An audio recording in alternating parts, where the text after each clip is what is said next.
Spiral Dial. Sci-fi with a soundscape.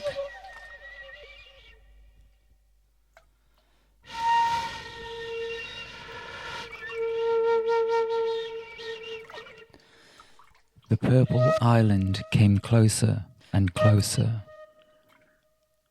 Jessica could hardly believe the ease with which she balanced atop the dolphins' noses.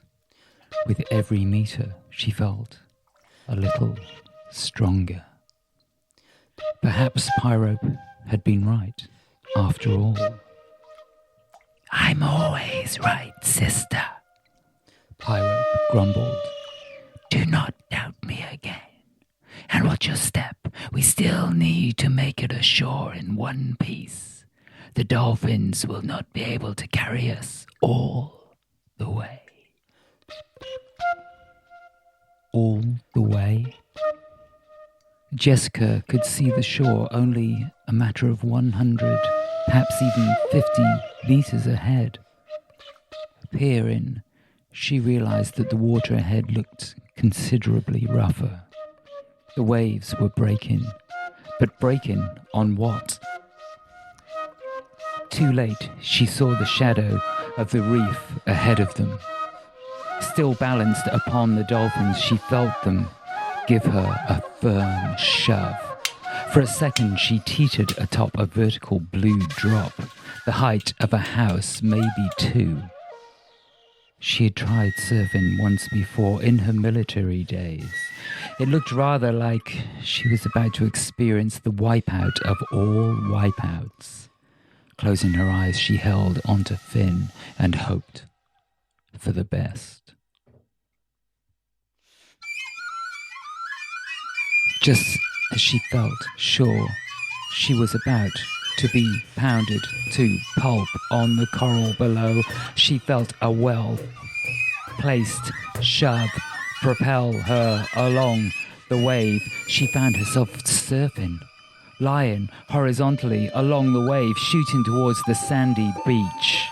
Euphoria flooded through her second flight of the day, and here she was approaching land. The wave gradually petered out, depositing her on a pure white sandy beach, flat on her face amid the foam. A set of sharp claws disengaged from her shoulders as she lay sprawled out on the sand, waves washing over her. The next flush of cold water was followed by a furry body launching itself over her head. Finn shook himself off 5 times, perching well above the waterline and proceeding to wash himself as if nothing had happened. Jessica could still feel the marks he had left on her back. Rubbing them ruefully, her fingers were coated in fresh, red blood. Sitting up, she peered into the distance. The breaking waves had to be at least a few meters in height. How she had made it safely to shore, she could not imagine. Those dolphins had saved all of their lives. Looking closely, she thought she could see them leaping out of the waves behind the reef. She smiled to see them happy. Back in the open ocean at last.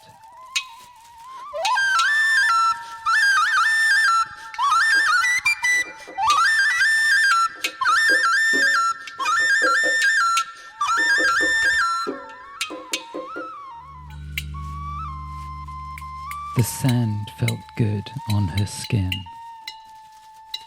Ever since she had boarded Spiral Dial, that deep sense of foreboding had never quite left her.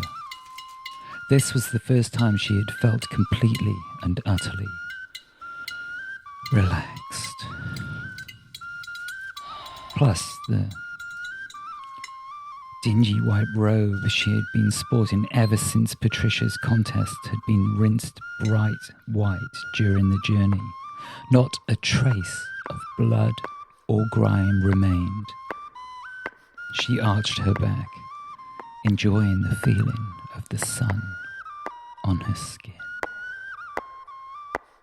"Sister," Pyrope said. "What?"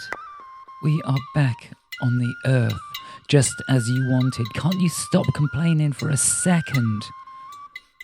Jessica put her hands on the beach, forming a bubble in her mind. Nothing happened. She tried again. The sand was extremely wet. Perhaps that was causing a problem.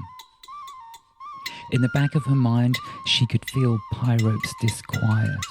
Jumping to her feet, she ran up the beach. 20 meters of white sand lay ahead of her, followed by a mass of purple rock which felt warm beneath her bare feet. Picking up a stone, she found herself able to grind it to dust between her fingers. Her strength had returned. Smiling, she gathered herself and prepared to form a bubble.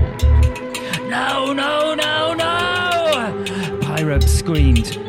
"What is it, Pyrope? I thought we needed to return to the Earth." "The Earth tastes different. It feels different. Pyrope has never seen a purple rock like this one.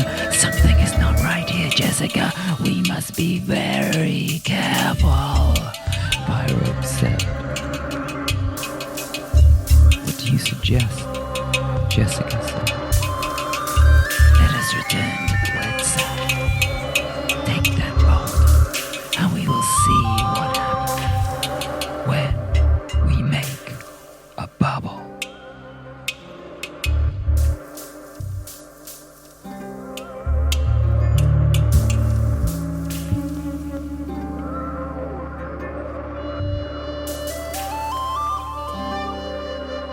Jessica shrugged, lifting a large purple rock with ease and walking back down the beach.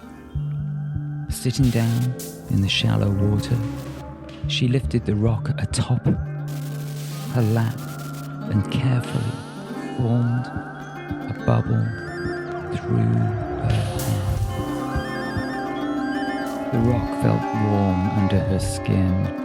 First warmth, then a prickling sensation, as if shards of glass were trying to escape through her fingertips.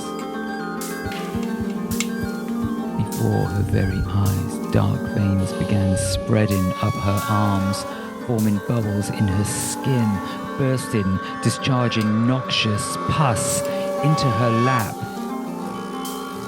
Rather than the bubble spreading out onto the rock, she felt the purple substance expanding through her veins towards her heart.